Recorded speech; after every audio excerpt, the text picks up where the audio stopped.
Mango ಪಚ್ಚ ಇದು ವಿವೇಕ ಪ್ರಕಾಶ್ ಅವರು ನಿರ್ದೇಶಿಸಿರುವಂತಹ ಚಿತ್ರ. ಹಾಗೆ ಸುದೀಪ್ ಅವರ ನೆಫ್ಯೂ ಸಂಚಿತ್ ಸಂಜೀವ್ ಅವರ ಡೆಬ್ಯೂ ಸಿನಿಮಾ. ಇನ್ನು ಇದರ ಸ್ಟೋರಿ ಲೈನ್ ವಿಚಾರಕ್ಕೆ ಬಂದ್ರೆ, ಪ್ರಶಾಂತ ಅಲಿಯಾಸ್ ಪಚ್ಚ ಮೈಸೂರಲ್ಲಿ ಒಂದು ಲೋಕಲ್ ಡಿವಿಡಿ ಪ್ಲೇಯರ್ ಶಾಪ್ ಇಟ್ಕೊಂಡು ನೆಮ್ಮದಿಯಿಂದ ಜೀವನ ಮಾಡ್ತಾ ಇರುವಂತವನು. ಬಟ್ ಅವನಿಗೆ ಲೈಫ್ ಅಲ್ಲಿ ಇದ್ದಿದ್ದು ಒಂದೇ ಒಂದು ಕೊರತೆ, ಅದೇ ಮರ್ಯಾದೆ. ಹಾಗೆ ಅದನ್ನ ಪಡ್ಕೊಳ್ಳೋದಕ್ಕೋಸ್ಕರ ಅವನು ಒಂದು ಜವಾಬ್ದಾರಿನ ತಗೋತಾನೆ. ಸೊ ಅಲ್ಲಿಂದ ಇವನ ಬದುಕು ಹೇಗೆ ಬದಲಾಯಿತು, ಯಾರ್ಯಾರ ಜೊತೆ ಇನ್ವಾಲ್ವ್ ಆಗಿ ಏನೇನೆಲ್ಲ ಕೆಲಸ ಮಾಡ್ದ, ಅಂಡ್ ಮೇನ್ಲಿ ಮ್ಯಾಂಗೋ ಪಚ್ಚ ಅಂತ ಹೆಸರು ಬಂದಿದ್ದು ಹೇಗೆ, ಆಕ್ಚುಲಿ ಮ್ಯಾಂಗೋ ಅಂದ್ರೆ ಏನು ಅನ್ನೋದನ್ನ ನೀವು ಫಿಲ್ಮ್ ಅಲ್ಲಿ ನೋಡಿನೇ ತಿಳ್ಕೋಬೇಕು. ಇನ್ನ ಆಕ್ಚುಲಿ ಸಿನಿಮಾ ಹೇಗಿದೆ, ನನಗೇನ್ ಇಷ್ಟ ಆಯ್ತು, ಏನೇನ್ ವರ್ಕ್ ಆಗ್ಲಿಲ್ಲ, ಇದೆಲ್ಲದ್ರ ಬಗ್ಗೆನೂ ಡೀಟೇಲ್ಡ್ ಆಗಿ ಮಾತಾಡ್ತೀನಿ. ಆದ್ರೆ ಅದಕ್ಕಿಂತ ಮುಂಚೆ ಚಾನಲ್ಗೆ ಹೊಸಬ್ರಾಗಿದ್ರೆ ಸಬ್ಸ್ಕ್ರೈಬ್ ಮಾಡ್ಕೊಳ್ಳಿ. ಅಂಡ್ ವಿಡಿಯೋ ಇಷ್ಟ ಆಯ್ತು ಅಂದ್ರೆ ಖಂಡಿತ ಒಂದು ಲೈಕ್ ಕೊಟ್ಟು ಸಪೋರ್ಟ್ ಮಾಡಿ. 2000 ಲೈಕ್ಸ್ ಅಂತ ಅನ್ಕೊಂಡಿದೀನಿ, ನೋಡೋಣ ಏನ್ ಮಾಡ್ತೀರಾ ಅಂತ. ಇಲ್ಲಿರೋಂಥ ಮೊದಲ ಪಾಸಿಟಿವ್ ಪಾಯಿಂಟ್ ಅಂದ್ರೆ ಅದು ಇದರ ಪ್ರೊಡಕ್ಷನ್ ವ್ಯಾಲ್ಯೂಸ್ ಅಂತ ಹೇಳ್ತೀನಿ. ಇಡೀ ಸಿನಿಮಾ ನಾವೇನ್ ನೋಡ್ತೀವಿ, ಅಲ್ಲಿರೋ ಸೀಕ್ವೆನ್ಸ್ಗಳು, ಒಂದೊಂದು ಫ್ರೇಮ್, ಒಂದೊಂದು ಶಾಟ್ ಕೂಡ ಹೆವಿ ರಿಚ್ ಆಗಿ ಕಾಣುತ್ತೆ.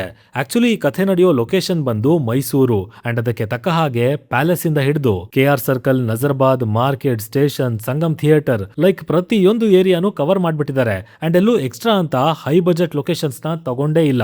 ಬಟ್ ಸ್ಟಿಲ್ ಸಿನಿಮಾ ಈ ಲೋಕಲ್ ಪ್ಲೇಸಸ್ ಇಂದಾನೆ ಹೆವಿ ಕಲರ್ಫುಲ್ ಆಗಿ ಸಖತ್ತೊಳ್ಳೆ ಕ್ವಾಲಿಟಿಯಲ್ಲಿ ಎದ್ದು ಹೊಡಿತಾ ಇರುತ್ತೆ.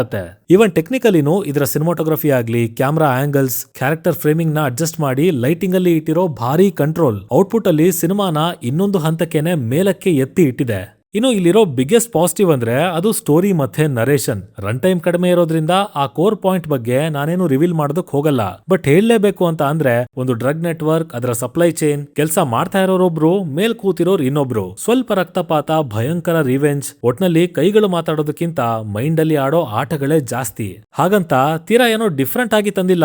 ಇರೋದು 3 ಮುಖ್ಯ ಪಾತ್ರಗಳು, ಒಬ್ಬೊಬ್ಬರಿಗೆ ಒಂದೊಂದು ಆರ್ಕ್ ಇದೆ, ಉದ್ದೇಶನೂ ಬೇರೆನೇ ಇದೆ. ಬಟ್ ಕನೆಕ್ಟ್ ಆಗಿರೋದೇ ಈ ಬಿಸ್ನೆಸ್ ಅನ್ನೋದ್ರ ಮೇಲೆ. ಸೊ ಆ ಬಿಸ್ನೆಸ್ ಏನು, ಅದು ರೂಟ್ ಲೆವೆಲ್ ಅಲ್ಲಿ ಹೇಗೆ ವರ್ಕ್ ಆಗ್ತಾ ಇದೆ ಅನ್ನೋದನ್ನ ಎಸ್ಟಾಬ್ಲಿಷ್ ಮಾಡ್ತಾ ಕ್ಯಾರೆಕ್ಟರ್ಸ್ ನ ಕೂಡ ಡೆವಲಪ್ ಮಾಡ್ಕೊಂಡು ಬಂದಿದ್ದಾರೆ. ಈ ಕಡೆ ಕಮರ್ಷಿಯಲ್ ಗೆ ಅಂತ ಅಥವಾ ಹೊಸ ಹೀರೋ, ಮಾಸ್ ಎಲಿಮೆಂಟ್ಸ್ ಗಳು ಅಂತ ಅನ್ಕೊಂಡು ಅನಾವಶ್ಯಕವಾಗಿ ಎಕ್ಸ್ಟ್ರಾ ಸೀಕ್ವೆನ್ಸ್ ಗಳನ್ನೂ ಬರ್ದಿಲ್ಲ. ಪಾಯಿಂಟ್ ಒಳಗೆ ಇಳಿತಾರೆ, ಅತಿ ಬೇಗ ಸಿನಿಮಾ ಕನೆಕ್ಟ್ ಆಗತ್ತೆ, ಇಂಟೆನ್ಸಿಟಿ ಬೆಳೆಯತ್ತೆ.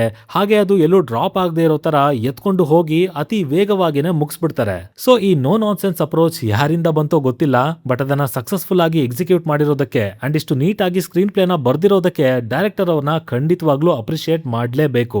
ಇನ್ನು ಸಂಚಿತ್ ಅವರು ಇಲ್ಲಿ ಪರ್ಫಾರ್ಮೆನ್ಸ್ ಅಂತ ಎಕ್ಸಾಕ್ಟ್ಲಿ ಪಿನ್ ಪಾಯಿಂಟ್ ಮಾಡೋದಕ್ಕೆ ಹೋಗಲ್ಲ, ಬಿಕಾಸ್ ಸಿನಿಮಾ ಫಾಸ್ಟ್ ಆಗಿ ಓಡ್ತಾ ಇರತ್ತೆ, ಅಲ್ಲಿ ಪರ್ಫಾರ್ಮ್ ಮಾಡೋದಕ್ಕೂ ಸ್ಪೇಸ್ ಅಂತ ಇರಲ್ಲ. ಬಟ್ ಸ್ಟಿಲ್ ಒಬ್ಬ ಡೆಬ್ಯೂಟೆಂಟ್ ಆಗಿ ಈ ಲೆವೆಲ್ ಹಿಡ್ತಾನ ಸಾಧಿಸೋದು, ಇಷ್ಟು ಒಳ್ಳೆ screen presence definitely not easy. ಆದ್ರೆ ಅದನ್ನ ನೀರ್ ಕುಡ್ದಷ್ಟೇ ಸಲೀಸಾಗಿ ಮಾಡಿ ಮುಗಿಸಿದ್ದಾರೆ ಜೂನಿಯರ್ ಕಿಚ್ಚ ಸಂಚಿತ್ ಅವರು. ಲೈಕ್ ಸಿಕ್ಕಾಪಟ್ಟೆ ಇಷ್ಟ ಆಯ್ತು ಆ ಸ್ಕ್ರೀನ್ ಪ್ರೆಸೆನ್ಸ್. ಇನ್ನು ತುಂಬಾ ದಿನ ಆದ್ಮೇಲೆ ಮಯೂರ್ ಅವ್ರನ್ನ ಒಂದು ಒಳ್ಳೆ ಪಾತ್ರದಲ್ಲಿ ನೋಡಿ ಖುಷಿ ಆಯ್ತು, ಅಂಡ್ ಅವರು ಕೂಡ ಅದನ್ನ ಚೆನ್ನಾಗೇನೆ ನಿಭಾಯಿಸಿದ್ದಾರೆ. ಮ್ಯೂಸಿಕ್ ವಿಷಯಕ್ಕೆ ಬಂದ್ರೆ ಮಿಸ್ಟರ್ ಚರಣ್ ರಾಜ್ ಅವರು ಸಖತ್ತೊಳ್ಳೆ ಕೆಲಸನ ಮಾಡಿದ್ದಾರೆ, ಲಿಟ್ರಲಿ ಧೂಳೆಪ್ಸಿದ್ದಾರೆ ಅಂತಾನೆ ಹೇಳ್ತೀನಿ. ಎಕ್ಸಾಜರೇಷನ್ ಅನ್ನಿಸ್ಬೋದು, ಆದ್ರೆ ಥಿಯೇಟ್ರಿಕಲಿ ಎಕ್ಸ್ಪೀರಿಯನ್ಸ್ ಮಾಡಿದವರಿಗೆ ಮಾತ್ರ ಅದ್ರ ಬಗ್ಗೆ ಗೊತ್ತಾಗೋದು. ಈ ಸಲ ಕಾನ್ಸರ್ಟ್ ಏನೋ ಮಿಸ್ ಆಯ್ತು ಅನ್ನೋದನ್ನ ಬಿಟ್ರೆ, ಸ್ಟಾರ್ಟಿಂಗ್ ಇಂಟ್ರೊಡಕ್ಷನ್ ಅಲ್ಲಿ ಬಂದಂತ ರ್ಯಾಪ್, ಪ್ರತಿಯೊಂದು ಸೀಕ್ವೆನ್ಸ್ ಅಲ್ಲೂ ಬಂದು ಬೀಳೋ ಸೌಂಡ್ ಡಿಸೈನಿಂಗ್ ಎಲಿಮೆಂಟ್ ಗಳು, ಅಂಡ್ ದೆನ್ ಹಸ್ರವ ಹಾಡು, ಟೋಟಲಿ ಸಿನಿಮಾದ ಇಂಟೆನ್ಸಿಟಿನೇ ಎಲಿವೇಟ್ ಮಾಡಿ ಇಟ್ಟಿದ್ದಾರೆ. ಒಂಥರ ಚರಣ್ ರಾಜ್ ಅವರೇ ಸಿನಿಮಾದ USB ಅಂದ್ರೂ ತಪ್ಪಾಗಲ್ಲ. ಇನ್ನು ಇಲ್ಲಿರೋ ನೆಗೆಟಿವ್ಸ್ ಕಡೆ ಬರೋದಾದ್ರೆ, ಈ ಕಥೆಯಲ್ಲಿ ಎಕ್ಸ್ಪ್ಲೋರ್ ಮಾಡೋದಕ್ಕೆ ಬೇಕಾದಷ್ಟಿತ್ತು.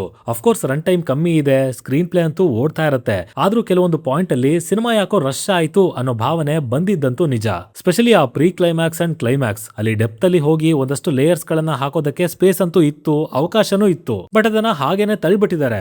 ಡೈಲಾಗ್ ಪ್ರಕಾರ ಪಚ್ಚ ಕಟ್ಟಬೇಕಾಗಿದ್ದು ಸಾಮ್ರಾಜ್ಯ, ಬಟ್ ಆ ಫೇಸ್ ಬಗ್ಗೆ ಅಷ್ಟು ಗಮನ ಕೊಡ್ಲಿಲ್ಲ, ಒಳಗಿಳಿಲಿಲ್ಲ, ಬರೀ ರಿವೆಂಜ್ ಅನ್ನೋದ್ರಲ್ಲೇ ಮುಗ್ದೋಯ್ತು ಸಿನಿಮಾ. ಸೊ ಅಲ್ಲಿ ಒಂದಷ್ಟು ಸಮಯನ ತಗೊಂಡು ತಾಳ್ಮೆ ತೋರಿಸಿದ್ರೆ ಇದು ಇನ್ನೂ ಒಳ್ಳೆ ಅನುಭವವನ್ನ ಕೊಟ್ಟಿರೋದು ಅಂತ ಹೇಳ್ತೀನಿ.